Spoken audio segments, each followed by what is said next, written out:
അപ്പോൾ ഈ വാർത്താ സമ്മേളനത്തിലേക്ക് എല്ലാവർക്കും സ്വാഗതം. സാധാരണ നിലയിൽ നിന്ന് വ്യത്യസ്തമായിട്ട് ആണ് ഈ പത്രസമ്മേളനം നടത്തുന്നത്. സാധാരണ ഞാൻ പാർട്ടി പരിപാടി എന്തെങ്കിലും വിശദീകരിക്കാനോ അല്ലെങ്കിൽ ഞങ്ങളെല്ലാം ഉൾപ്പെടുന്ന സംഘടനകളുടെ സ്ഥാപനങ്ങളുടെയൊക്കെ പ്രോഗ്രാം അവതരിപ്പിക്കാൻ വേണ്ടിയിട്ടാണ് പത്രസമ്മേളനം നടത്തുന്നത്. അപ്പോൾ ഇന്ന് വ്യക്തിപരമായി നിങ്ങളോട് പറയാനുള്ളൊരു കാര്യം പറയുന്നതിന് വേണ്ടിയിട്ടാണ് നടത്തുന്നത്. കഴിഞ്ഞ കുറേ നാളുകളായി പൊതുരംഗത്ത് പല മേഖലകളിൽ പ്രവർത്തിക്കുന്ന ഒരാളെന്നുള്ള നിലയിൽ എൻ്റെ പ്രവർത്തനങ്ങളെ വിമർശനപരമായി പരിശോധിക്കുന്നതിന് പകരം വ്യക്തിപരമായി എന്നെയും ഞാൻ ഉൾപ്പെടുന്ന സ്ഥാപനങ്ങളെയും സംഘടനയൊക്കെ അങ്ങേയറ്റം മോശമായ തരത്തിൽ സമൂഹത്തിൽ ആക്ഷേപിക്കുന്ന വിധത്തിലുള്ള അല്ലെങ്കിൽ അപകീർത്തിപ്പെടുത്തുന്ന തരത്തിലുള്ള മാധ്യമ വാർത്തകൾ പുറത്തു വരുന്നുണ്ട്. ഇപ്പോൾ വന്നിരിക്കുന്ന വാർത്ത ഒരു വ്യക്തി തന്നെ നേരിട്ട് മാധ്യമങ്ങളെ സംബോധന ചെയ്തുകൊണ്ട് കൊടുത്തിരിക്കുന്നൊരു വാർത്തയാണ്. മറ്റു വല്ലതും അല്ലാതെ വരുന്നതാണ്. അപ്പോൾ ഇപ്പോൾ വന്നിരിക്കുന്ന വാർത്തയെ ആ ഗൗരവത്തിൽ കാണണമെന്ന് എല്ലാവരും പൊതുവെ ആവശ്യപ്പെട്ടതുകൊണ്ട് തന്നെയാണ് ഇങ്ങനെ അതിനോട് പ്രതികരിക്കണമെന്ന് തോന്നിയത്. മുമ്പും പലപ്പോഴും ഇതുപോലുള്ള അനുഭവങ്ങൾ വന്നിട്ടുണ്ട്. ഈ സോഷ്യൽ മീഡിയ പ്ലാറ്റ്ഫോം വരുന്നതിനും അതുപോലെ തന്നെ ഈ TV ചാനലുകൾ പ്രചാരത്തിൽ വരുന്നതിനുമൊക്കെ മുമ്പ്, അന്ന് TV ചാനലൊക്കെ ഉണ്ടെന്നാലും ന്യൂസ് ചാനലുകൾ വ്യാപകമായിട്ടുണ്ടായില്ല. അന്ന് ഈ അച്ചടിച്ച പേര് വയ്ക്കാത്ത നോട്ടീസുകളായിരുന്നു വ്യാപകം. ഞാൻ കഴിഞ്ഞൊരു ദിവസം വീട്ടിലെ ലൈബ്രറിയിലെ ഫയലുകൾ പരിശോധിച്ചപ്പോൾ ഏതാണ്ടൊരു 10-23 നോട്ടീസുകൾ എൻ്റെ ഫയലിൽ ഇരിപ്പുണ്ട്. ഇതൊന്നും പേര് വയ്ക്കാതുള്ളതാണ്. ഒരു 20 വർഷങ്ങൾക്ക് മുമ്പ് തുടർച്ചയായിട്ട് എനിക്ക് നേരെ വരുന്ന ഇതായിരുന്നു. അപ്പോൾ പേര് വയ്ക്കാത്ത നോട്ടീസുകളിലൂടെ ആക്ഷേപിക്കുന്നൊരു ശീലം ഉണ്ടായിരുന്നു. അത് പിന്നെ ഇതൊക്കെ വന്നപ്പോൾ അങ്ങ് നിർത്തി. ഇപ്പോൾ സമൂഹ മാധ്യമങ്ങൾ വന്നപ്പോൾ അതിൽ ഞാനും പരമാവധി ശ്രദ്ധിക്കുന്നുണ്ട്, സജീവമാണ്, നിങ്ങളും എല്ലാം ഉണ്ട്. അപ്പോൾ അതിനെ ഉപയോഗപ്പെടുത്തും, മറ്റ് മാധ്യമങ്ങളെയെല്ലാം ഉപയോഗപ്പെടുത്തും കൊണ്ടാണ് ഇപ്പോഴത്തെ പ്രചരണങ്ങൾ. അപ്പോൾ ഇവിടെ ഏറ്റവും ഒടുവിൽ ഈ ആഗസ്റ്റ് 1-ാം തീയതിയാണ് എൻ്റെ നാട്ടിലെ ചാണപ്പാറ എൻ്റെ ഒരു ബന്ധുവിൻ്റെ മകനും എനിക്ക് വളരെ പ്രിയപ്പെട്ടൊരു ചെറുപ്പക്കാരന്, ഞങ്ങളുടെ ലൈബ്രറിയിലൊക്കെ മെമ്പർഷിപ്പൊക്കെ ഉള്ള മിഥുൻ C. സേനൻ ഒരു പത്രസമ്മേളനം നടത്തിയ വാർത്തകൾ പിറ്റേ ദിവസം അച്ചടിച്ച മാധ്യമങ്ങളിലൂടെയും അല്ലാതുള്ള പ്രാദേശിക ചാനൽ മാധ്യമങ്ങളിലൂടെയൊക്കെ കാണാനിടയായി.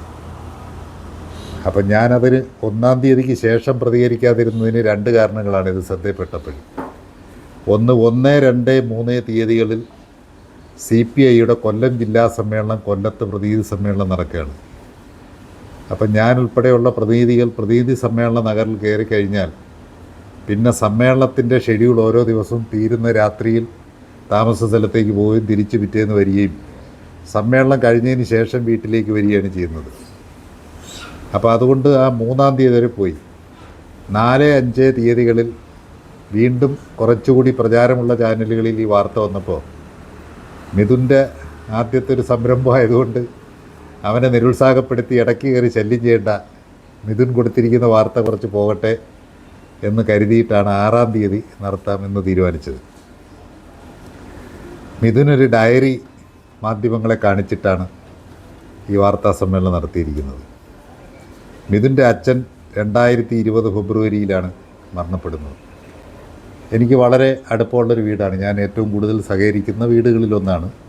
മിഥുൻ്റെ കുടുംബത്തിൻ്റെ ഒരു പ്രത്യേകത എന്ന് പറഞ്ഞാൽ മിഥുൻ്റെ അച്ഛൻ KSFയിലെ ഒരു ഉയർന്ന തലത്തിലെ ജീവനക്കാരനായി റിട്ടയർ ചെയ്ത ആളാണ്. അമ്മ അവസാനം വിരമിക്കുന്നത് ദൂരദർശൻ തിരുവനന്തപുരം കേന്ദ്രത്തിൽ നിന്നാണ്.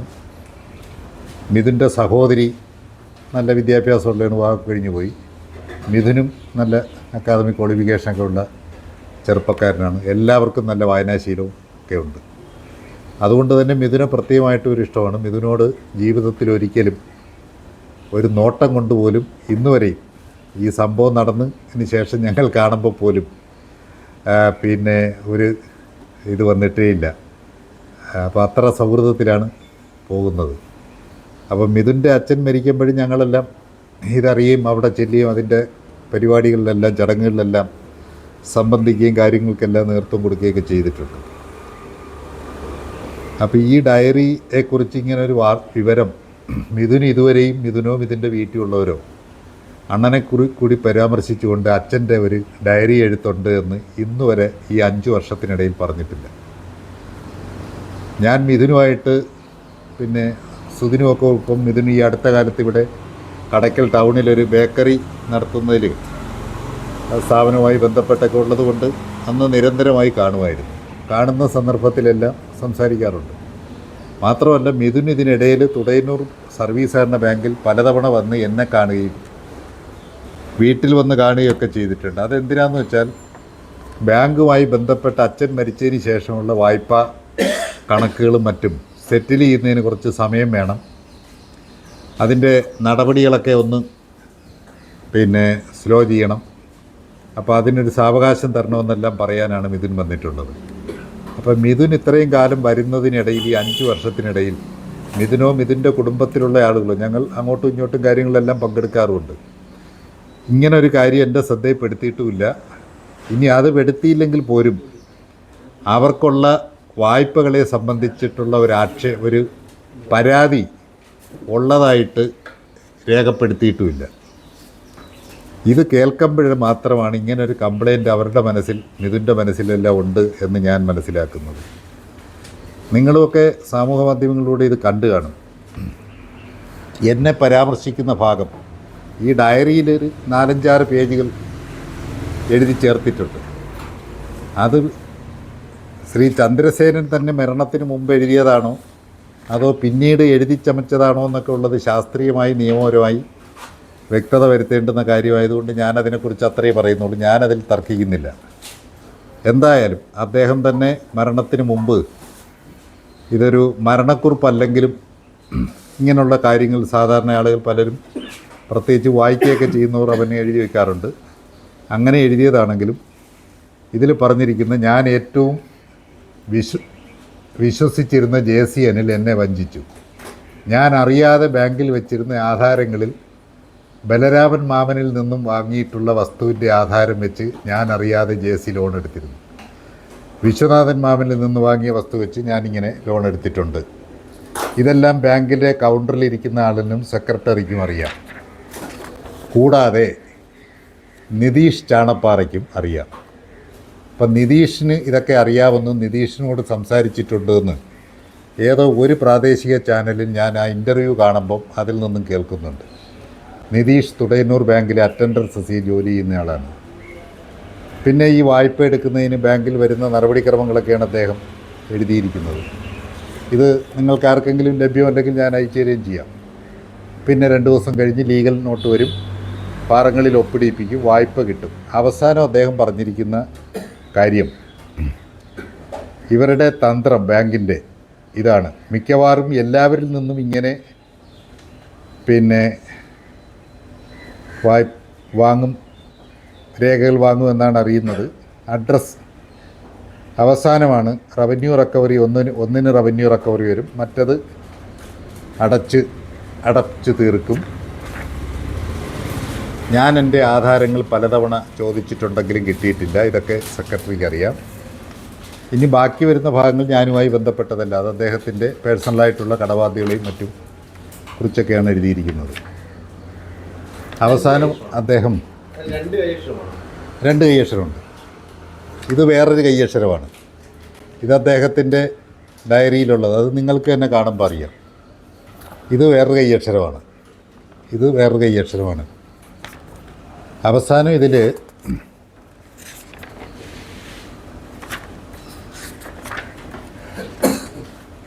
എല്ലാം ഇങ്ങനെ അറിയാം എന്ന് വെട്ടിത്തിരുത്തലുകൾ ഒരുപാടുണ്ട്. അറിയാമെന്നൊക്കെ പറഞ്ഞിട്ട് അവരുടെ പേഴ്സണലായിട്ടുള്ള കാര്യങ്ങളെക്കുറിച്ച് ഞാൻ പറയുന്നില്ല. അറിയാമെന്നെല്ലാം പറഞ്ഞിട്ട് ഇതെല്ലാം ഇവിടെ എഴുതിയാൽ CPIയിൽ നിന്നും എനിക്കും കുടുംബത്തിനും ഭീഷണി ഉണ്ടാകും. അതിനെ നേരിടാൻ BJP ആണ് നല്ലതെന്ന് എനിക്ക് തോന്നുന്നു. ഇതേതോ ഒരു തീയതി 23 എഴുതിയെന്നാണ് ബ്രാക്കറ്റിലിട്ടിരിക്കുന്നത്. അത് കഴിഞ്ഞിട്ട് കൺക്ലൂഡിങ് ഇങ്ങനെയാണ്: ഇത് നേരിടാനും എൻ്റെ കുടുംബത്തിന് സഹായം നൽകണമെന്ന് BJP-ക്കാരോട് അഭ്യർത്ഥിക്കുന്നു. ശ്രീ കെ സുരേന്ദ്രൻ എനിക്കിഷ്ടപ്പെട്ട നേതാവാണ്. അത് കൊട്ടേഷനിൽ കൊടുത്തിട്ടുണ്ട് ബോക്സിൽ. എൻ്റെ കുടുംബത്തിന് നീതിയും സഹായവും നൽകണമെന്ന് BJP അധ്യക്ഷനോട് അഭ്യർത്ഥിക്കുന്നു. ഒന്ന് ശ്രീ കെ സുരേന്ദ്രൻ BJP-യുടെ സംസ്ഥാന അധ്യക്ഷനാണ്. അദ്ദേഹത്തിൻ്റെ ഒപ്പും ചാർത്തിയാണ് ഇത് കൊടുത്തിരിക്കുന്നത്. അപ്പോൾ ഇതിൽ എന്നെ സംബന്ധിച്ചിടത്തോളം അദ്ദേഹത്തിൻ്റെ ഈ പത്രങ്ങളിൽ വരുന്ന വാർത്തകളിൽ പ്രയാസം ഉണ്ടാക്കുന്നൊരു കാര്യം എന്തെന്ന് വെച്ചാൽ, ഇതൊക്കെ വെച്ചിട്ട് ഒരു മാന്യനായ ഒരാൾ സമൂഹത്തിൽ ജീവിച്ചിരുന്നിട്ട് അദ്ദേഹം ആത്മഹത്യ ചെയ്യുമ്പോൾ, അതാണ് അവിടെയാണ് അതിൻ്റെ പ്രസക്തി. ആത്മഹത്യ ചെയ്യുന്നതിന് മുമ്പ് ഡയറിയിൽ എഴുതിയിരിക്കുന്ന കാര്യങ്ങൾ മാധ്യമങ്ങളോട് പറഞ്ഞാൽ അതിലുള്ള സംഗതികൾ വെച്ചിട്ട് വാർത്ത വരുന്നതുകൊണ്ട് ഒരു പ്രയാസവും ഇല്ല. അതിൽ നിയമ നടപടികൾ വേണം. നിങ്ങൾ തന്നെ അത് അധികാരികളുടെ ശ്രദ്ധയിൽ കൊണ്ടുവരികയും വേണം ഇത്തരം കാര്യങ്ങൾ. പക്ഷേ ഇതിലെങ്ങും പറയാത്ത, ഇതൊരു ആത്മഹത്യാക്കുറിപ്പല്ല. ആത്മഹത്യാക്കുറിപ്പെന്ന് പറയുന്നത് ഒരാൾ മരിക്കുന്നതിന് മുമ്പ് എഴുതി ആരെങ്കിലും ഏൽപ്പിക്കുകയോ എവിടെങ്കിലും കാണത്തക്ക നിലയിൽ സൂക്ഷിക്കുകയോ പോലീസ് അധികാരികൾക്കോ മീഡിയയ്ക്കോ കൊടുക്കുകയോ ചെയ്യുന്നൊരു സാധനത്തിനെയാണ് ആത്മഹത്യാക്കുറിപ്പെന്ന് പറയുന്നത്. ആത്മഹത്യാക്കുറിപ്പിൽ പറയും, ഞാൻ ആത്മഹത്യ ചെയ്യുകയാണ്, എൻ്റെ ആത്മഹത്യക്ക് ഇന്നാരെല്ലാമായിരിക്കും ഉത്തരവാദികൾ, അല്ലെങ്കിൽ അവരുടെ പീഡനം നൊന്താണ് ഞാൻ ആത്മഹത്യ ചെയ്യുന്നത്, ഇങ്ങനെ പറയുന്നതാണ് ആത്മഹത്യാക്കുറിപ്പ്. അപ്പോൾ ഇത് ആത്മഹത്യയുടെ ഭാഗം ഇതിൽ പറഞ്ഞിട്ടില്ല. ആത്മഹത്യ ചെയ്യുന്നു എന്നും പറഞ്ഞിട്ടില്ല. ഇദ്ദേഹം ആത്മഹത്യ ചെയ്തു എന്നുള്ളത് നമ്മൾ പറയുമ്പോഴാണ് എല്ലാവരും അറിയുന്നത്. ഇതിലങ്ങനെ ഒരു പരാമർശവും ഇല്ല. പക്ഷേ അങ്ങനെ ഒരു പരാമർശം ഉണ്ട് എന്ന നിലയിൽ വാർത്തകൾ പോയി. ആ വാർത്തകളിൽ പറയുന്നത് ആത്മഹത്യാക്കുറിപ്പിൽ JC അനിൽ CPI ജില്ലാ കൗൺസിൽ അംഗമാണ് ഈ പറയുന്ന വാർത്ത നടത്തുന്ന ദിവസം ഞാൻ. അപ്പം അങ്ങനെ അതുകൊണ്ട് അദ്ദേഹത്തിൻ്റെ ഇതുകൊണ്ടാണ് എൻ്റെ പിതാവ് ആത്മഹത്യ ചെയ്തിട്ടുള്ളത്. ഇതന്വേഷിക്കണമെന്നാണ് പറയുന്നത്. ഇതിൽ എന്നെക്കുറിച്ച് പറയുന്ന ഭാഗത്ത് ഞാൻ വായിച്ചത് നിങ്ങൾ കേട്ടു. അപ്പോൾ അതിൽ പറയുന്ന തുടയന്നൂർ ബാങ്കിലെ വായ്പകളെ സംബന്ധിച്ചിട്ടാണ്. നമ്മുടെ ഏത് ബാങ്കായാലും, സഹകരണ ബാങ്കുകളിൽ നിന്നാലും എവിടെ നിന്നാലും വായ്പ എടുക്കുമ്പോൾ ഒരു വസ്തു ഒരാൾ ജാമ്യപ്പെടുത്തി വായ്പ വെച്ചാൽ ആ വസ്തു മുഴുവനായി ജാമ്യത്തിൽപ്പെടുത്തിയിട്ടുണ്ടെന്നുണ്ടെങ്കിൽ അതിലനുവദിക്കുന്ന ഒരു വായ്പ കഴിഞ്ഞാൽ പിന്നൊരു വായ്പ എടുക്കണമെന്നുണ്ടെങ്കിൽ ആ ജാമ്യം റദ്ദ് ചെയ്യണം സ്വാഭാവികമായിട്ട്. അല്ലെങ്കിൽ അതിൻ്റെ തുടർ വായ്പയായിട്ട് എടുക്കാം. എന്തായാലും ഒന്നിനു മുകളിൽ ഒന്നായി വായ്പ എടുക്കുന്നു എന്ന് പറയുന്നൊരു സംവിധാനം ഉണ്ടാവില്ല. ഇതിൽ തന്നെ ഈ വാർത്തകളിലൊക്കെ ഈ പയ്യൻ ഈ മിഥുൻ പറയുന്നത് എന്തെന്ന് വെച്ചാൽ അവരെ കബളിപ്പിച്ച് ഒരുപാട് ലോൺ എടുത്തിട്ടുണ്ടെന്നാണ്. ഇതിനെക്കുറിച്ച് ആധികാരികമായി ബാങ്കിൻ്റെ ഭാഗം പറയേണ്ടുന്നത് ഇപ്പോൾ ബാങ്കിൻ്റെ സെക്രട്ടറിയോ പ്രസിഡൻറ്റോ അല്ലെങ്കിൽ ഞാൻ ഉൾപ്പെടുന്ന ഭരണസമിതിയോ ആണ്. അത് പറയേണ്ടി വന്നാൽ അത് പറയും.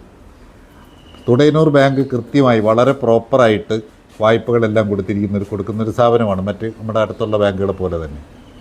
അപ്പോൾ അതുകൊണ്ട് അവിടുത്തെ വായ്പകളിൽ യാതൊരു വിധമായ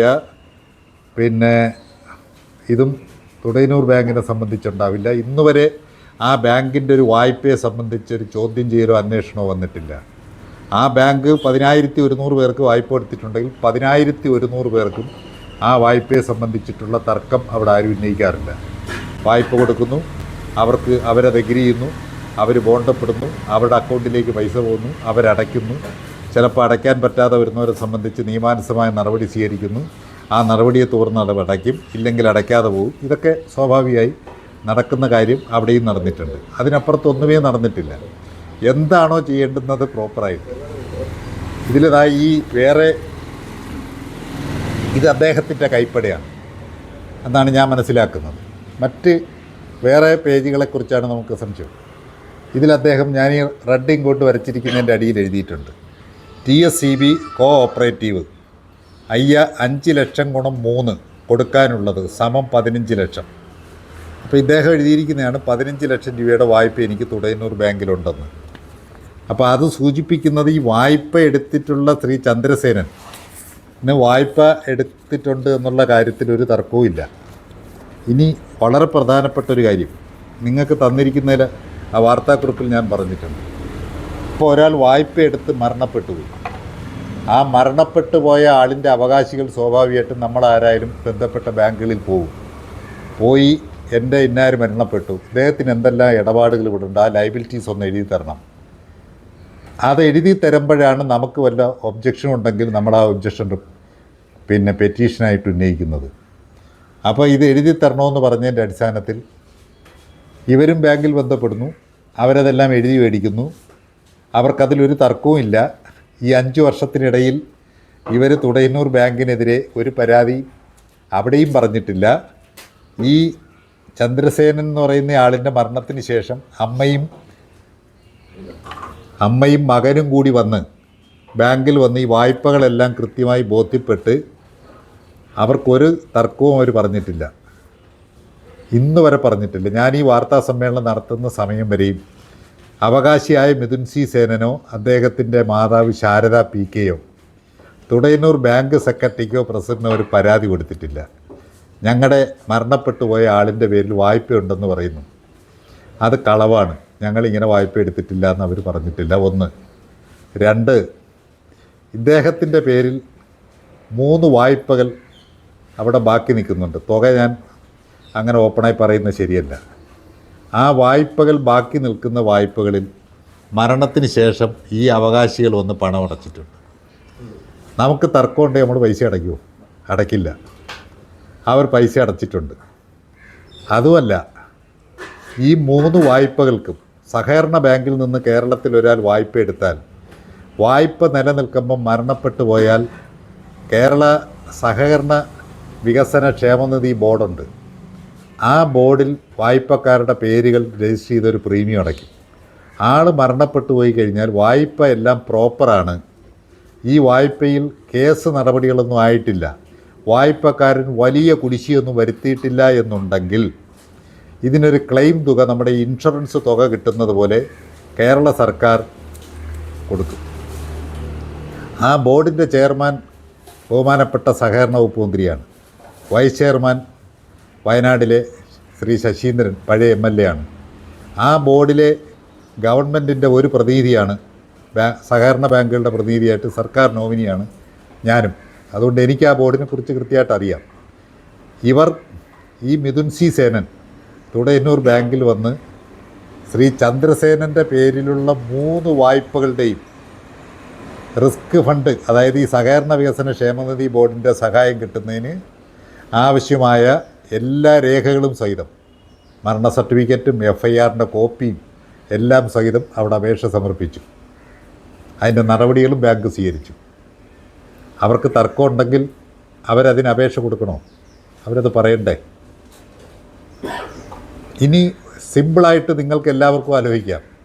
ഒരാൾ വായ്പ എടുക്കുമ്പം ആ വായ്പയുടെ അപേക്ഷ വന്ന് കമ്മിറ്റിയുടെ മുമ്പിൽ വന്ന് കമ്മിറ്റി പാസ്സാക്കിയിട്ട് കമ്മിറ്റിക്ക് വേണ്ടി പ്രസിഡൻ്റായിട്ടിരിക്കുന്നയാൾ തുക നിശ്ചയിച്ചിട്ട് ലോൺ പാസ്സാക്കി സെക്രട്ടറിക്ക് കൈമാറും. പിന്നീടാണ് ഈ വായ്പ ഗഹാൻ രജിസ്റ്റർ ചെയ്യുന്നത്, ഈ വായ്പയിൽ പണം അനുവദിക്കുന്നത്, പണം അക്കൗണ്ടിലേക്ക് ട്രാൻസ്ഫർ ചെയ്യുന്നത്, ആ പണം അദ്ദേഹം പിൻവലിക്കുന്നത്, വായ്പക്കാരെ എടുക്കുന്നു അല്ലെങ്കിൽ വേറൊരാൾക്ക് ട്രാൻസ്ഫർ ചെയ്ത് കൊടുക്കുന്നു, അല്ലെങ്കിൽ മറ്റ് ക്രയവിക്രയങ്ങൾക്ക് വേണ്ടി കൈമാറുന്നു. ഇതെല്ലാം ചെയ്യുന്നത് പിന്നീടാണ്. ഇതെല്ലാം ബാങ്കിൻ്റെ ഓഫീസിൽ നടക്കുന്ന കാര്യമാണ്. ആ ഓഫീസിൽ നടക്കുന്ന കാര്യങ്ങളെല്ലാം പ്രോപ്പറായിട്ടാണ് ചെയ്തിരിക്കുന്നത് എന്നുള്ളത് ബാങ്ക് ഉറപ്പുവരുത്തിയിട്ടുള്ള കാര്യമാണ്. അതിൽ ഒരു ഫയൽ വെച്ചിട്ട് പിന്നെ വേറൊരു വായ്പ ആർക്കെങ്കിലും എഴുതാൻ കഴിയും? അത് എവിടെയെങ്കിലും നടക്കുന്നൊരു കാര്യമാണ്. അപ്പോൾ ഈ ഞാനുമായി ബന്ധപ്പെട്ട് ഈ വാർത്തയിൽ പറയുന്നതും ഡയറിയിൽ എഴുതിയിരിക്കുന്നതുമായ കാര്യങ്ങൾ പിന്നെ 100% തെറ്റായിട്ടുള്ളൊരു കാര്യമാണ്. കാരണം അയാൾക്ക് അങ്ങനെ ഒരു കംപ്ലൈൻറ്റ് വരേണ്ടുന്ന തരത്തിലുള്ള ഒരു കാര്യവുമില്ല. അതുകൊണ്ട് തന്നെയാണ് മിഥുൻ സമീപിച്ചിരിക്കുന്ന അതോറിറ്റികളെല്ലാം ഞാനും സമീപിച്ചിട്ടുണ്ട്. മിഥുൻ്റെ ആവശ്യം ഒന്ന് തന്നെയാണ്, ഇതിനെക്കുറിച്ചിട്ട് കൃത്യമായ നിയമപരമായ അന്വേഷണം നടത്തി ഇത് തെളിയിക്കണം. അത് തെളിയിക്കുമ്പം ഞാൻ മിഥുനെതിരെ കോടതിയെ സമീപിച്ച് ഒരു നിയമ നടപടി സ്വീകരിക്കുന്നുണ്ട്. എനിക്ക് സത്യത്തിൽ അതിലൊക്കെ പ്രയാസമുണ്ട്. കാരണം മിഥുനെ എനിക്ക് അത്ര ഇഷ്ടമുള്ളൊരു പയ്യനാണ്. അപ്പോൾ സത്യത്തിൽ അതൊക്കെ സ്വീകരിക്കേണ്ടി വരുന്ന ഒരു പൊതുരംഗത്ത് നിൽക്കുന്ന ഞാൻ, പ്രത്യേകിച്ച് നിങ്ങൾക്ക് എല്ലാവർക്കും അറിയാം, ഞാൻ ഒരുപാട് മേഖലകളിൽ പ്രവർത്തിക്കുന്ന ആളാണ്. അങ്ങനെ ഒരു രാഷ്ട്രീയ സംഘടനാപരമായ ഉത്തരവാദിത്വം മാത്രമല്ല നിർവഹിക്കുന്നത്. സഹകരണ മേഖലയിൽ, ലൈബ്രറി പ്രസ്ഥാനത്തിൻ്റെ മേഖലയിൽ, കർഷക ഉൽപ്പാദക കമ്പനികളുടെ മേഖലയിൽ, മറ്റ് സാംസ്കാരിക മേഖലകളിൽ, സഹകരണ മേഖലയുടെ വിവിധ സ്ഥാപനങ്ങളിൽ, റിസ്ക് ഫണ്ട് ബോർഡിലായാലും സർക്കിൾ സഹകരണ യൂണിയനിലും, കൊല്ലത്തെ അച്യുതമേനോൻ സഹകരണ ആശുപത്രിയുടെ ഡയറക്ടർ ബോർഡിലും, പിന്നെ ഇവിടുത്തെ മന്ത്രിയുടെ പിന്നെ നോമിനിയായി കൊല്ലം സർക്കാർ മെഡിക്കൽ കോളേജിൻ്റെ HDS എക്സിക്യൂട്ടീവ് കമ്മിറ്റിയിൽ ഉൾപ്പെടെയുള്ള നിരവധി സമിതികളിൽ താലൂക്ക് റവന്യൂ ലാൻഡ് ബോർഡിലും അടക്കം പ്രവർത്തിക്കുന്ന ഒരാളാണ്. അപ്പോൾ ഇങ്ങനെ ഈ തരത്തിൽ വളരെ ആസൂത്രിതമായി ആക്ഷേപിക്കുന്നതിന് വേണ്ടിയിട്ട് ഇനി മിഥുൻ വേറെ ഏതെങ്കിലും ഒരു ദിവസമാണ് ഇതിനു വേണ്ടി തിരഞ്ഞെടുത്തൊരു വാർത്താ സമ്മേളനം നടത്തുകയോ പറയുകയോ ചെയ്താൽ അത് മനസ്സിലാകാം. പറയുന്നതിന് മുമ്പ് സാമാന്യമായൊരു അന്വേഷണം നടത്തി നമ്മളുമായിട്ട് കൺസൾട്ട് ചെയ്യുകയും ചെയ്യാം. ഏതെങ്കിലും കാര്യത്തിൽ വ്യക്തത വരണമെന്നുണ്ടെങ്കിൽ ആ വ്യക്തത ആവശ്യപ്പെടാം. വേണ്ട, എന്നോട് ആവശ്യപ്പെടണ്ട, എന്നെ ടാർഗറ്റ് ചെയ്യുന്നെങ്കിൽ ബാങ്കിൽ പോയി ആ വ്യക്തത വരുത്താം. ഇതുവരെ ബാങ്കിൽ ചെന്നിട്ട് അത്തരം ഒരു ഇടപാട് നടത്തിയിട്ടില്ല. അവിടെ ചെന്നാൽ വളരെ സൗഹൃദപരമായിട്ട് ബാങ്കിൽ കുടിശ്ശിക സെക്ഷനിൽ വിളിക്കുമ്പോൾ സെയിൽ ഓഫീസറോടും സെക്രട്ടറിയോടും അവിടെ സംസാരിച്ചിട്ട് ഞങ്ങളത് എങ്ങനെങ്കിലും പെട്ടെന്ന് സെറ്റിൽ ചെയ്യാം എന്ന നിലയിൽ സമീപിക്കുന്ന ഒരാളാണ് ഇവരെ കുടുംബത്തിൽ നിന്ന് വരുന്നവരെല്ലാം. മിഥുനും അവിടെ വായ്പയുണ്ട്. മിഥുൻ്റെ വായ്പ മിഥുൻ അടയ്ക്കുന്നുണ്ട്, പുതുക്കുന്നുണ്ട്. മിഥുൻ്റെ അമ്മയ്ക്ക് അവിടെ വായ്പയുണ്ട്. കഴിഞ്ഞ 6 മാസത്തിന് മുമ്പും ആ വായ്പ ഒന്ന് റിന്യൂ ചെയ്തിട്ടുണ്ട്, പുതുക്കിയിട്ടുണ്ട്. ഇനിയും അവരടയ്ക്കുന്നവരാണ്. അവരെല്ലാം നല്ല സാമ്പത്തിക ഇടപാട് കൃത്യമായി നടത്തുന്ന ബാങ്കിലെ ഇടപാടുകാരാണ്. നമുക്ക് ആ അർത്ഥത്തിൽ അവരോട് ബഹുമാനമുണ്ട്. അപ്പോൾ ഇതെല്ലാം ചെയ്യുന്നുണ്ട്. പക്ഷേ എൻ്റെ പാർട്ടിയുടെ ജില്ലാ സമ്മേളനം നടക്കുന്ന ദിവസം ആ സമ്മേളനത്തിലെ ഒരു പ്രതീതിയും അതിൽ പങ്കെടുക്കുന്ന ഒരാളുമാണ് ആ സമ്മേളന ദിവസം തിരഞ്ഞെടുത്തിട്ട് അന്ന് കൊല്ലത്ത് പോയി പത്രസമ്മേളനം നടത്തുന്നത്. അതിൻ്റെ പിന്നിൽ ഒരു ദുരുദ്ദേശമുണ്ട്. ആ ദുരുദ്ദേശപരമായ സമീപനം ഒരാൾ സ്വീകരിക്കുന്നത് ശരിയല്ല. അപ്പോൾ അത് കൊണ്ടാണ് ഇങ്ങനൊരു ഈ കാര്യം പറയണം എന്ന് തീരുമാനിച്ചതും ഇതിൻ്റെ അടിസ്ഥാനത്തിലുള്ള നിയമ നടപടികൾ സ്വീകരിക്കണമെന്ന് തീരുമാനിച്ചു. ഞാൻ ബഹുമാനപ്പെട്ട കേരള മുഖ്യമന്ത്രിക്ക് ഒരു നിവേദനം കൊടുത്തിട്ടുണ്ട്. എന്താ അല്ലല്ല, ഞാൻ എൻ്റെ കാര്യം പോലീസ് മേധാവിക്കും കൊല്ലം റൂറൽ പോലീസ് മേധാവിക്കും ഇവിടെ പോലീസ് SHOയ്ക്കും ഇത് കൊടുത്തിട്ടുണ്ട്. അപ്പോൾ അവരത് കൃത്യമായി അന്വേഷിക്കണം. അത് വളരെ വൈകാതെ വേഗതയിൽ ആ അന്വേഷണം പൂർത്തിയാക്കി അതിൽ ഞാൻ ഉറപ്പിച്ച് പറയുകയാണ്, ഞാനാണ് കുറ്റക്കാരനെന്നുണ്ടെങ്കിൽ എന്നെ നിയമത്തിന് മുന്നിൽ കൊണ്ടുവരണം. അതിന് വൈകരുത്. വൈകിയാൽ ഇതെല്ലാം ആളുകൾ മറന്നുപോകും. പിന്നെ വേറെ വിഷയം. ഫെബ്രുവരി 18-നാണ് ചന്ദ്രശേഖരൻ മരണപ്പെടുന്നത്. 2025 ഓഗസ്റ്റ് 1-നാണ് ഇതുമായി ബന്ധപ്പെട്ടുള്ള ഒരു അലിഗേഷൻ അദ്ദേഹത്തിന്റെ മകൻ പുറപ്പെടുവിക്കുന്നത്. അപ്പോൾ സാറ് പത്രസമ്മേളനത്തിൽ ഈ കാര്യങ്ങളെല്ലാം സാറിന്റെ ഒരു നിലപാട് വ്യക്തമാക്കി. ഇതിലൊരു പൊളിറ്റിക്കൽ കോൺസ്പിറസി ഉണ്ടോ? താങ്കളുടെ പാർട്ടിക്കാർ തന്നെ താങ്കളെ വഞ്ചിക്കാൻ ശ്രമിച്ചു? അല്ല, അത് ഞാനങ്ങനെ വിശ്വസിക്കുന്ന ഒരാളല്ല. എൻ്റെ പാർട്ടിയിൽ ആർക്കെങ്കിലും ഇതിലൊരു വഞ്ചനയുണ്ടെന്നോ അല്ലെങ്കിൽ അവരാരെങ്കിലും ചേർന്നിട്ട് ഇങ്ങനെ ഒരു അല്ല, ആ ഗൂഢാലോചന ഉണ്ടെങ്കിൽ അത് നിങ്ങൾ പുറത്ത് പറയുമ്പോഴാണ് എനിക്കറിയാവുന്നത്. എനിക്കങ്ങനെ അഭിപ്രായമില്ലാത്തൊരു കാര്യം ഞാൻ പറയുന്നത് എന്തിന്? ഞാൻ അതിനെക്കുറിച്ച് അങ്ങനെ അന്വേഷിച്ചിട്ടുമില്ല. ഏതാ നിതീഷിൻ്റെ പേര് തന്നെ ഞാൻ പറഞ്ഞതെന്തെന്ന് വെച്ചാൽ, ഞാൻ വേറൊരാളെയും പേര് പറയാഞ്ഞ് നിതീഷിൻ്റെ പേര് ഇതിൽ എഴുതിയിരിക്കുന്നതുകൊണ്ട് ഞാൻ വായിച്ചെന്നുള്ളതേ ഉള്ളൂ.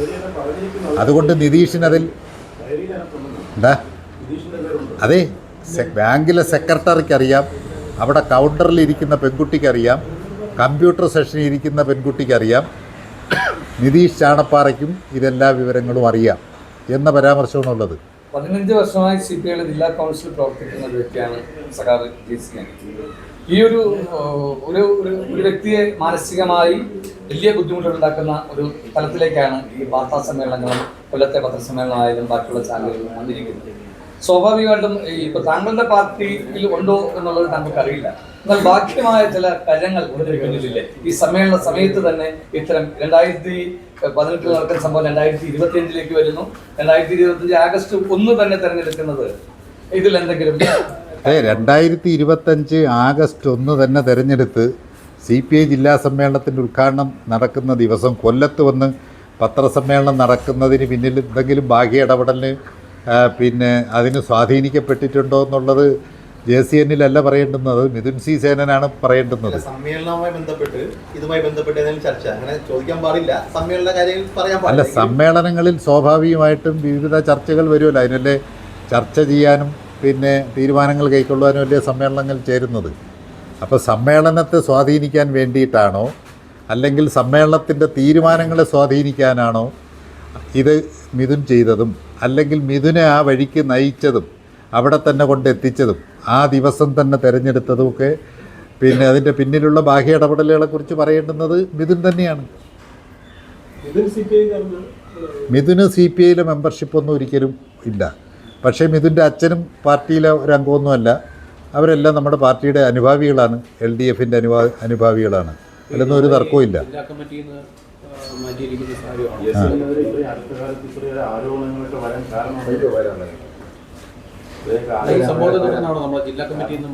അല്ല, ജില്ലാ കമ്മിറ്റിയിൽ നിന്ന് മാറ്റുന്നത്, ഒരാളെ ഒഴിവാക്കുന്നതും പുതിയ ആളുകൾ ഉൾപ്പെടുത്തുന്നതിനും ഇത്തരം വിഷയങ്ങളൊന്നും അതിൻ്റെ പിന്നിൽ സ്വാധീനം. അത് പാർട്ടി ജില്ലാ കൗൺസിലിന് പിന്നെ നമ്മുടെ പാർട്ടിയെ സംബന്ധിച്ചിടത്തോളം കൊല്ലം ജില്ലയിലെ അംഗങ്ങളുടെ എണ്ണത്തിനനുസരിച്ചിട്ട് 64 പേരെ പാർട്ടി ജില്ലാ കൗൺസിൽ വരാൻ പറ്റും.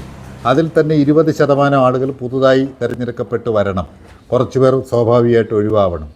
അപ്പോൾ അത് പല ഘടകങ്ങളുടെ അടിസ്ഥാനത്തിൽ പുതിയ ആളുകൾ വരണം, ചെറുപ്പക്കാർ വരണം, വനിതകൾ വരണം. അതിൻ്റെ അടിസ്ഥാനത്തിലാണ് ഈ ഒഴിവാക്കലും കൂട്ടിച്ചേർക്കലും എല്ലാം. അതിൽ പിന്നെ ഏത് തീരുമാനം വരുമ്പോഴും ഞങ്ങളെല്ലാം അത് അംഗീകരിക്കുന്നവരാണ്. ഞാൻ പ്രത്യേകിച്ചും പാർട്ടി എടുക്കുന്ന ഏത് തീരുമാനവും അതിൽ ഇപ്പോൾ ജില്ലാ കൗൺസിൽ തന്നെ പ്രവർത്തിക്കുക അല്ലെങ്കിൽ മണ്ഡലം കമ്മിറ്റിയിൽ പ്രവർത്തിക്കുക, ഏത് തീരുമാനമാണ് പാർട്ടി ഏത് ഉത്തരവാദിത്തമാണ് ഏൽപ്പിക്കുന്നതെന്ന് വെച്ചാൽ അത് ചെയ്യുക എന്നുള്ളതാണ്. അതിലൊരു തർക്കത്തിൻ്റെയും ഇതിൻ്റെയൊന്നും ഒരാവശ്യമില്ല. അങ്ങനെ ഒരു ഭാഗമേ ഇല്ല. മണ്ഡലത്തിന്റെ ആദ്യ സെക്രട്ടറി എന്ന നിലയിൽ പ്രവർത്തനം ആരംഭിച്ച എന്നാണ് എനിക്ക് തോന്നുന്നത്. കടക്കൽ മണ്ഡലം രൂപീകരിച്ചതിന് ശേഷം ആദ്യ സെക്രട്ടറി നിരവധി വർഷം കഴിഞ്ഞ മണ്ഡലം സമ്മേളനത്തിൽ ഒരു സംസ്ഥാന കമ്മിറ്റി അംഗം മണ്ഡലം സെക്രട്ടറി ആകുന്നതുമായി ബന്ധപ്പെട്ട് ചില വിഷയങ്ങൾ നിലനിന്നിരുന്നു. ഒരുപക്ഷെ ചില മാഫിയകൾ താങ്കൾക്കെതിരെ ഈ ഒരു സമ്മേളനത്തോടുകൂടി തന്നെ പ്രവർത്തിച്ചു തുടങ്ങിയിട്ടുണ്ട്. അല്ല, കടക്കൽ മണ്ഡലം കമ്മിറ്റിയൊക്കെ രൂപീകരിച്ചിട്ട് ഒരുപാട് വർഷമായി. എനിക്ക് മുമ്പ് സഖാവ് എസ് ബുഹാരി കടക്കൽ മണ്ഡലം കമ്മിറ്റി രൂപീകരിച്ച ഏതാണ്ട് 2-3 ടൈം സെക്രട്ടറി ആയിരുന്നു. അത് കഴിഞ്ഞാണ് ഞാൻ സെക്രട്ടറി ആവുന്നത്. ഞാൻ 2 ടൈം സെക്രട്ടറി ആയി. അത് കഴിഞ്ഞ് പുതിയ സെക്രട്ടറി വന്നു. അത്രയേ ഉള്ളൂ. ഇതേ ഈ ഒരു CPIയുടെ പിന്നെ ഒരു MLA കാൻഡിഡേറ്റ് പോലും ആക്കാൻ പറ്റുന്ന നിലയിൽ നാട്ടുകാരെല്ലാം കാണുന്ന ഒരാളാണ്. അപ്പൊ അങ്ങനെ ഒരാളിനെ തകർക്കുക എന്നുള്ളതാണ് ഇതിന്റെ ലക്ഷ്യമെന്ന് നാട്ടിലെ പരക്കെ ആരോപണമുണ്ട്. അതിനെക്കുറിച്ച് എന്താണ് പറയാനുള്ളത്? അതിനെക്കുറിച്ച് ഞാനെന്തിനാ പറയുന്നത്? ആളുകളുടെ ചിന്തയിൽ ഞാൻ MLA ആവും അല്ലെങ്കിൽ വേറെ പദവിയിൽ എത്തിച്ചേരുമെന്ന് അവരുടെ, എനിക്ക് എന്നോട് സ്നേഹമുള്ളതുകൊണ്ട് അവരുടെ ഒരു ആഗ്രഹമായിരിക്കും. താങ്കളുടെ ഈ നിയമ പോരാട്ടത്തിൽ പാർട്ടി ഒറ്റക്കെട്ടായി താങ്കളുടെ പിന്നെ തീർച്ചയായിട്ടും ഉണ്ടാവും. ഞങ്ങളുടെ പാർട്ടി എന്ന് പറഞ്ഞാൽ തന്നെ അങ്ങനല്ലേ. ഏതാ പാർട്ടിക്ക് ഇദ്ദേഹം പരാതി കൊടുത്തിട്ടുണ്ടോ എന്നുള്ളത് വാർത്തയിൽ ഞാൻ കണ്ടിട്ടുണ്ട്. അത് പാർട്ടി എന്നോട് അതിൻ്റെ കാരണങ്ങൾ എന്താണെന്നല്ല തേടുന്ന അവസരത്തിൽ ഞാൻ പാർട്ടിക്ക് അതിനോട് വിശദീകരണം കൊടുത്താൽ മതിയല്ലോ. അത് ഞാൻ വാർത്തയിൽ കണ്ടൊരു കാര്യമാണ്. എനിക്കങ്ങനെ ഇത് കിട്ടിയിട്ടില്ല. തീർച്ചയായിട്ടും അങ്ങനെ ഉണ്ടെങ്കിൽ അത് കിട്ടും.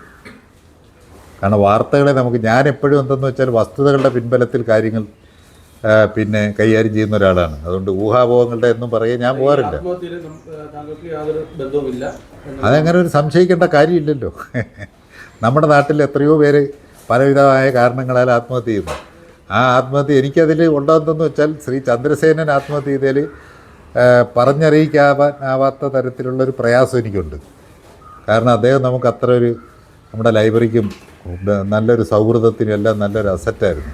പക്ഷേ പിന്നീടല്ലേ പുതിയ കാരണങ്ങൾ ഒരുപാട് അറിയുന്നത്. അതൊക്കെ അവരവരുടെ വ്യക്തിപരമായ പ്രശ്നം. ഞാനതിലേക്ക് എനിക്ക് പ്രയാസമുണ്ട് അതിൽ. അദ്ദേഹം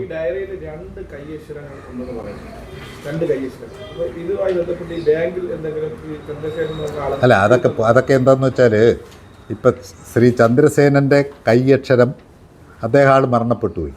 അപ്പോൾ അദ്ദേഹം എഴുതിയിരിക്കുന്നത് തന്നെയാണോ ഈ ഡയറിയിൽ അദ്ദേഹത്തിൻ്റെ കൈപ്പടയിലാണോ എഴുതിയിരിക്കുന്നത്? ഇതിൽ അദ്ദേഹത്തിൻ്റെ കൈപ്പടയെന്ന് പറയുന്നത് വേറൊരു പേജുണ്ട് വ്യത്യസ്തമായ, അത് ഇദ്ദേഹത്തിൻ്റെതാണോ? ഈ ഒപ്പ് രേഖപ്പെടുത്തിയിരിക്കുന്നത് ഇദ്ദേഹം തന്നെയാണോ? ബാങ്കിൻ്റെ രേഖകൾ പരിശോധിച്ചാണ് ഇതെല്ലാം മനസ്സിലാക്കേണ്ടത്. അതൊരു അതോറിറ്റി ചെയ്യേണ്ടുന്നൊരു കാര്യമാണ്.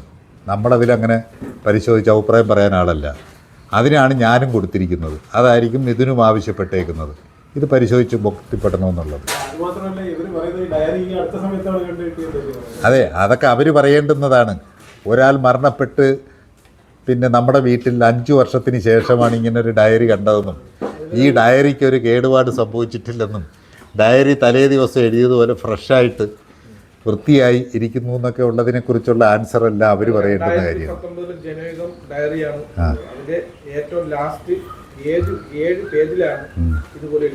ജനൈകൻ ഡയറിയൊക്കെ അദ്ദേഹത്തിന് കിട്ടും. ഞാൻ തന്നെ അദ്ദേഹത്തിന് പിന്നെ ഡയറി കൊടുക്കാറുണ്ട്. അദ്ദേഹം KSFE ഡയറി എനിക്ക് തന്നിട്ടുണ്ട്. മാത്രമല്ല അദ്ദേഹം ജനകീയത്തിൻ്റെ ദീർഘകാലത്തെ ഒരു വായനക്കാരനും വരിക്കാരനുമാണ്.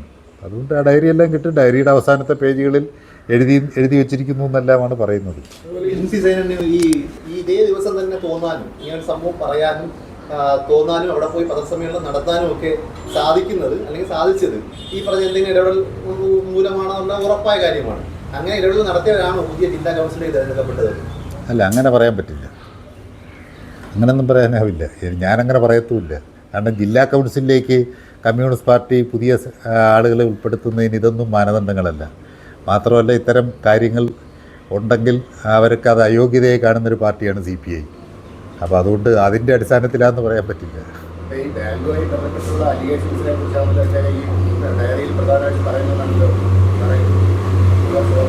ബാങ്കിന്റെ പ്രവർത്തനം ഈ കാര്യങ്ങൾ വിശദീകരിക്കേണ്ട ഉത്തരവാദിത്വം ബാങ്കിന്റെ തീർച്ചയായിട്ടും സർവേറിനെ അപകീർത്തിപ്പെടുത്തുന്ന ഒരു ആണ്. കാര്യമാണ്. തീർച്ചയായിട്ടും. ഈ വാർത്താ സമ്മേളനത്തിൽ തന്നെ ഈ ബാങ്കിന്റെ പ്രസിഡന്റ് ഉത്തരവാദിത്തപ്പെട്ട അല്ല, അത് ഈ വാർത്താ സമ്മേളനം വ്യക്തിപരമായി എനിക്കെതിരെയുള്ള പരാമർശങ്ങളും അപകീർത്തിപ്പെടുത്തലുമായതുകൊണ്ട് ഞാൻ നടത്തുന്നതാണ്. ബാങ്ക് ഇക്കാര്യത്തിൽ ഒരു വിശദീകരണം പൊതുസമൂഹത്തോട് പറയേണ്ടതുണ്ടോ എന്ന് ബാങ്കിൻ്റെ ഭരണസമിതി അതിനുചിതമായ സന്ദർഭത്തിൽ തീരുമാനിക്കും. അത് ഇതിൻ്റെ അന്വേഷണ ഘട്ടത്തിലായിരിക്കും അതിനൊരവസരം ചിലപ്പോൾ വേണ്ടി വരുന്നത്. അപ്പോൾ അത് ഭരണസമിതി തീരുമാനം കൈക്കൊള്ളും. അതിലൊന്നും ഒരു ഇതുമില്ല. എത്ര പ്രശ്നങ്ങൾ ഇപ്പം നിരന്തരമായിട്ടുള്ള പ്രശ്നങ്ങൾ വരുന്നുണ്ട്, ഇനിയും പ്രശ്നം വരുന്നുണ്ട്. അതിനൊക്കെ അഭിമുഖീകരിക്കുമ്പോൾ എന്തെങ്കിലും മടുപ്പ് തോന്നിയിട്ടുണ്ടോ? ഒരു പ്രയാസവും ഇല്ല. എനിക്ക് പണ്ട് മുതൽ ഞാൻ പറഞ്ഞില്ല, ഞാൻ വെറുതെ പറഞ്ഞൊരു കാര്യമല്ല. നിങ്ങൾക്ക് വേണം എൻ്റെ പിന്നെ വീട്ടിലെ ലൈബ്രറി പരിശോധിക്കുക. എൻ്റെ ഫയലുകൾ ഞാൻ എടുത്ത് കാണിച്ചു തരാം. എനിക്കത് ഇടയ്ക്കിടയ്ക്കെടുത്ത് നോക്കുമ്പോൾ വലിയ രസം തോന്നും. കാരണം എന്താണെന്ന് വെച്ചാൽ വലിയ തിരക്കഥകളാണ് അതിൽ മെനഞ്ഞിരിക്കുന്നത്. അതിനുശേഷം എന്തെല്ലാം സംഭവങ്ങൾ ഇങ്ങനെ വന്നിട്ടുണ്ട്. ഇപ്പോൾ പാർട്ടി തന്നെ ഒരു തീരുമാനം എടുത്തു. കമ്മ്യൂണിസ്റ്റ് പാർട്ടി അത് പുറത്തൊന്ന് റിപ്പോർട്ട് ചെയ്തൊരു തീരുമാനം പോലുമല്ല, പാർട്ടിക്കകത്തുള്ളൊരു കാര്യം. പക്ഷേ നിർഭാഗ്യവശാൽ പുറത്തു വരുന്ന വാർത്തകൾ തെറ്റായിട്ടാണ്. അപ്പോൾ അത് തൽപര കക്ഷികൾ കൊടുക്കുന്നതാണ്. ഇതൊന്നും പാർട്ടിക്ക് പങ്കില്ല. പാർട്ടി അതൊക്കെ അന്വേഷിച്ച് അത്തരക്കാർക്കെതിരെ അവരെ കണ്ടുപിടിക്കാൻ കഴിഞ്ഞാൽ കർശന നടപടി CPI തീരുമാനിക്കും. ബാക്കി എല്ലാ കാര്യങ്ങളും പുറമേ വരുന്നതാണ്. ഇപ്പോൾ റിപ്പോർട്ടർ ചാനൽ ഒരു വാർത്ത പുറത്തു വിട്ടു. 2024 ആഗസ്റ്റ് 15 സ്വാതന്ത്ര്യ ദിനത്തിലാണ് ആ വാർത്തയുടെ ആദ്യ സംപ്രേഷണം നടക്കുന്നത്. അത് ഏതാണ്ട് 53 സെക്കൻഡ് ദൈർഘ്യമുള്ളൊരു വാർത്തയാണ്. അതിൻ്റെ ടൈറ്റിൽ എന്ന് പറയുന്നത് തുടയന്നൂർ സർവീസ് സഹകരണ ബാങ്ക് പ്രസിഡൻറ്റും CPI ജില്ലാ കൗൺസിൽ അംഗവുമായ JC അനിൽ 6 കോടി രൂപയുടെ തട്ടിപ്പ് നടത്തിയെന്നാണ്. നിങ്ങളതിനെക്കുറിച്ച് 4 ദിവസം കഴിഞ്ഞപ്പോൾ ബാങ്കിൻ്റെ പ്രസിഡൻ്റാണ് അന്ന് ഞാനെന്നുള്ളതുകൊണ്ട് ഞാൻ ബാങ്കിൽ വെച്ച് തന്നെ നടത്തിയ പത്രസമ്മേളനം സ്റ്റേറ്റ്മെൻറ്റായി കൊടുത്താണ്. ആ വർഷത്തെ ഓഡിറ്റ് റിപ്പോർട്ട് ഗവൺമെൻറ് സഹകരണ വകുപ്പ് പബ്ലിഷ് ചെയ്ത് കഴിഞ്ഞു. ഓഡിറ്റ് റിപ്പോർട്ടിൻ്റെ പകർപ്പ് നിങ്ങൾ മാധ്യമങ്ങൾ ആവശ്യപ്പെട്ടാൽ ബാങ്കിൽ നിന്ന് വേണമെങ്കിൽ കിട്ടും, അല്ലെങ്കിൽ ഡിപ്പാർട്ട്മെൻറ്റിൽ നിന്ന് വിവരാവകാശപ്രകാരം കിട്ടും. അത് പരിശോധിച്ച് നോക്കണം. 6 കോടി രൂപ പോയിട്ട് 6 പൈസയുടെ ഒരു കുറവ് നഷ്ടപ്പെടൽ തുടയന്നൂർ ബാങ്കിനുണ്ടായിട്ടുണ്ടെന്നുള്ള ഒരു പരാമർശമില്ല. അത്തരം ഒരു ഇതുമില്ല. അപ്പോൾ അത് തന്നെ ഒരു വളരെ തെറ്റായിട്ടുള്ളൊരു വാർത്തയാണ്. അപ്പോൾ അതുകൊണ്ട് ആ വാർത്ത തിരുത്തണമെന്ന് ആവശ്യപ്പെട്ടുകൊണ്ട് ഞാൻ ഒരു കേസ് ഫയൽ ചെയ്ത് മാധ്യമത്തിനെതിരെ പോയി. പക്ഷേ പിന്നെ അതിൻ്റെ തുടർ നടപടികൾ സ്വീകരിക്കണമെങ്കിൽ നിയമാനുസൃതമായ ചില നടപടിക്രമങ്ങളുണ്ടല്ലോ. കാരണം ഞാൻ ക്ലെയിം ചെയ്യുന്ന തുക 1 കോടി രൂപയാണ്. അപ്പോൾ അതിൻ്റെ 10% പിന്നെ കോടതിയിൽ കെട്ടിവയ്ക്കണം. കോർട്ട് ഫീസ് ചിലവുണ്ട്. ബാങ്കിൽ നിന്ന് വേണമെങ്കിൽ അത് വഹിക്കാം. പക്ഷേ ഭരണസമിതിയിൽ അങ്ങനെ ഒരു അഭിപ്രായം വന്നെങ്കിലും 1 രൂപ ഈ ആവശ്യത്തിന് വേണ്ടി ചിലവഴിക്കരുതെന്ന് അന്ന് പ്രസിഡൻ്റായിരുന്നു എനിക്ക് നിർബന്ധമുള്ളത് കൊണ്ട് ബാങ്കിൻ്റെ പണമെടുത്ത് റിപ്പോർട്ടർ ചാനലിനെതിരെ ഞാൻ അന്ന് കേസിന് പോയതേയില്ല. അപ്പോൾ എനിക്ക് വ്യക്തിപരമായി പക്ഷേ അങ്ങനെ ഒരു കേസ് മുമ്പോട്ട് കൊണ്ടുപോകാൻ കഴിയത്തുമില്ല. അവരുടെ ആ വാർത്ത 4 or 5 തവണ അവർ തന്നെ നേരിട്ട് ഇത് ചെയ്യുന്നു. അവരുടെ ഫേസ്ബുക്ക് പേജിലൂടെ അത് 38 or 40 ലക്ഷം പേര് അന്ന് തന്നെ കണ്ടിട്ടുണ്ട്. ഇപ്പോൾ ഇന്നലെ കഴിഞ്ഞ ദിവസം വന്നതും 10-40 ലക്ഷം പേര് കണ്ടു കാണും, അല്ലെങ്കിൽ അതിനപ്പുറത്ത് ആളുകൾ കണ്ടു കാണും. ഞാനിനിയിപ്പോൾ അതെല്ലാം കൂടി കണ്ട ആളുകളെ തിരുത്തുക എന്നുള്ളതല്ല. JC അനിൽ എന്ന് പറയുന്ന പൊതുപ്രവർത്തകനെ, CPI പ്രവർത്തകനെ അറിയാവുന്ന ധാരാളം ആളുകളുണ്ട്. ആ ആളുകളുടെ മനസ്സിൽ ഒരു തെറ്റിദ്ധാരണയ്ക്ക് ഇടവരുത്തക്ക തരത്തിൽ, അപകീർത്തിപ്പെടുത്തത്തക്ക തരത്തിൽ, പ്രത്യേകിച്ചും ആവർത്തിച്ച് വരുന്നത് കൊണ്ട് ഉണ്ടായിട്ടുള്ളൊരു വാർത്ത. അതുകൊണ്ടാണ് സത്യത്തിൽ ഇതിങ്ങനെ പറയുന്നത്. എനിക്കിതൊന്നും ഇങ്ങനെ അങ്ങനെ പേഴ്സണലായിട്ട് ഒരു അഭിമുഖം നടത്തി ഏതെങ്കിലും അതൊന്നും എനിക്ക് ഇഷ്ടമുള്ളൊരു കാര്യമല്ല. ഇത്തരം ഒരു സന്ദർഭം ആയതുകൊണ്ട് മാത്രമാണത് കൊടുക്കുന്നത്. സ്വകാര്യ സംഭാഷണത്തിൽ ആര് ചോദിച്ചാലും ഞാനുമായി ബന്ധപ്പെട്ട് വന്നിട്ടുള്ള A to Z പരാമർശങ്ങളെക്കുറിച്ചും കൃത്യമായത്, അതിലൊരു വളച്ചൊടിക്കലും കാണത്തില്ല, വളരെ കൃത്യമായ മറുപടി അക്കാര്യത്തിൽ പറഞ്ഞിരിക്കും. എനിക്ക് വീഴ്ച വന്നാൽ ഞാനത് കൃത്യമായിട്ട് തിരുത്തിയിരിക്കും. നിങ്ങൾക്ക് ഇന്ന കാര്യത്തിൽ വീഴ്ചയുണ്ടെന്ന് ഒരു അതോറിറ്റിയോ ഒരു സംവിധാനമോ ഒരു വ്യക്തിയോ സൂചിപ്പിച്ചാൽ ഞാനത് എഗ്രി ചെയ്യും, അത് തുറന്ന് സമ്മതിക്കും, ഞാനത് തിരുത്തും.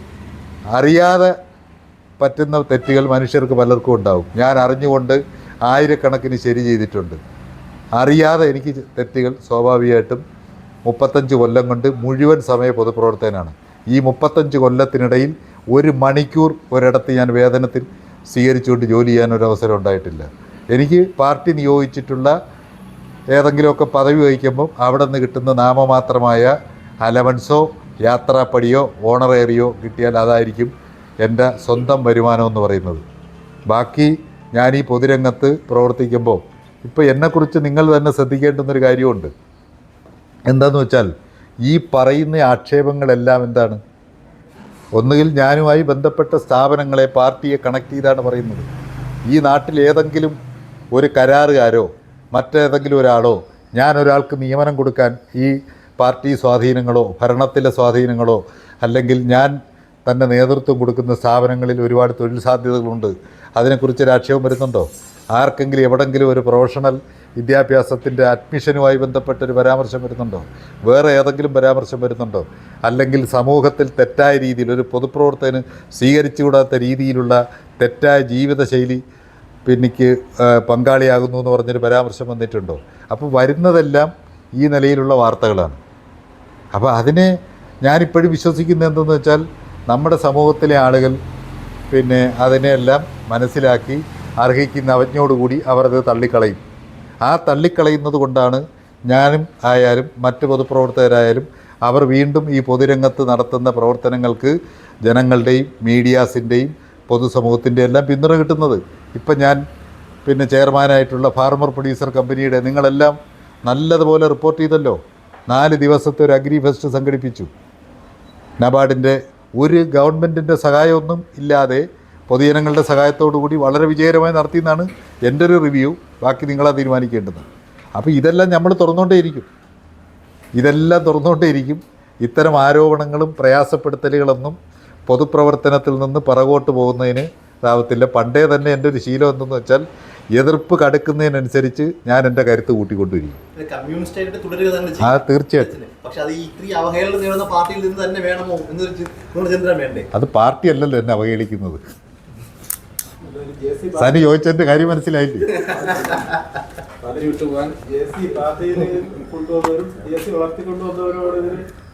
അത് അങ്ങനെ പറഞ്ഞിട്ട് കാര്യമില്ല.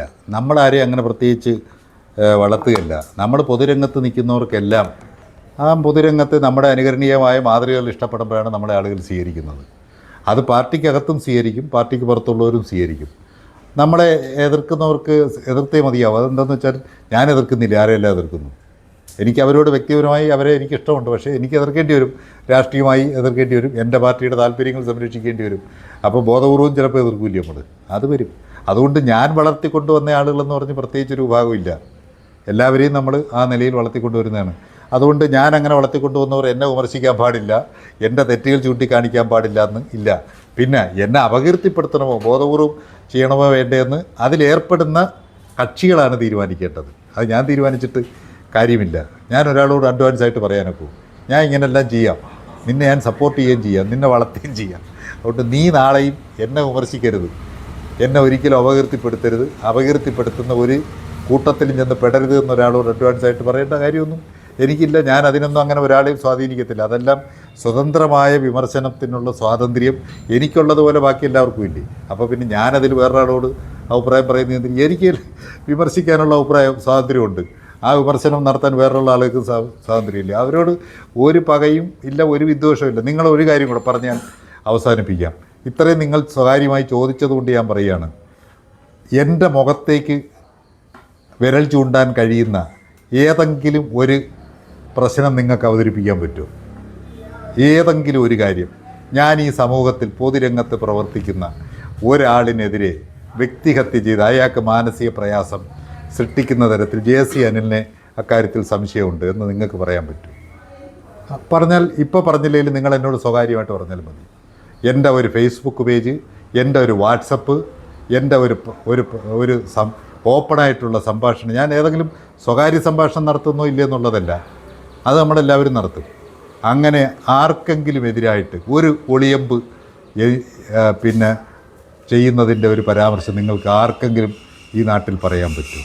ഇതിൽ ഇന്നാരെയാണ് ആകെ എന്നെ അങ്ങനെ ആരും സംശയിക്കുന്നില്ല. കാരണം ഞാൻ അത്തരം ഒരു പ്രവർത്തനത്തിൽ ഏർപ്പെടത്തില്ല. അതിൻ്റെ കാര്യം എന്തെന്ന് വെച്ചാൽ ഇതെല്ലാം വരുമ്പം ഞാൻ ധൈര്യത്തോടു കൂടി നിൽക്കുന്നെങ്കിലും എൻ്റെ കുടുംബവും എന്നെ സ്നേഹിക്കുന്ന ആളുകളും എൻ്റെ പാർട്ടിയിലെ സഖാക്കളും എൻ്റെ മുന്നണിയിലെ സഖാക്കളും ഒക്കെ ഒരുപാട് പേർ വിഷമിക്കുന്നുണ്ട്.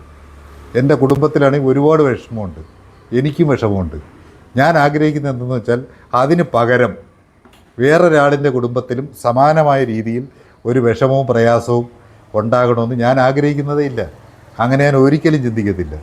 അതുകൊണ്ടാണത് ചെയ്യാത്തത്.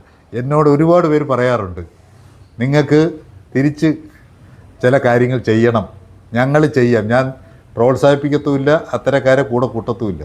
അങ്ങനെ ചെയ്യാൻ ഞാൻ അനുവദിക്കത്തുമില്ല. അതാണ് എൻ്റെ ഒരു പോളിസി. അത് നാളെയും അങ്ങനെ തന്നെ തുടരും. ഓക്കെ.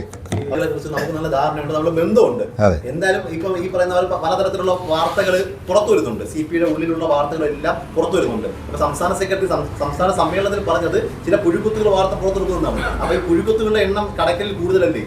സനുവിന് അവസരം കിട്ടിയില്ലെങ്കിലും സനുവിൻ്റെ മേളിലോട്ടുള്ള മാധ്യമപ്രവർത്തകരെ വെച്ചിട്ട് പാർട്ടിയുടെ ഉന്നതമായ പദവികളിൽ ഇരിക്കുന്നവരുടെ പ്രസ് മീറ്റുകളിലോ അവരുടെ ഇൻ്റർവ്യൂകളിലോ ഒക്കെ നിങ്ങൾ ചോദിച്ച അത്തരം കാര്യങ്ങളെക്കുറിച്ച് ക്ലിയർ വരുത്തുന്നത്. ഞാൻ പാർട്ടിയുടെ കടക്കൽ മണ്ഡലം കമ്മിറ്റിയിൽ ഒരു അംഗം മാത്രമാണ്. ഈ ഇദ്ദേഹം ഭരിച്ചിട്ട് 5 വർഷമായില്ലേ?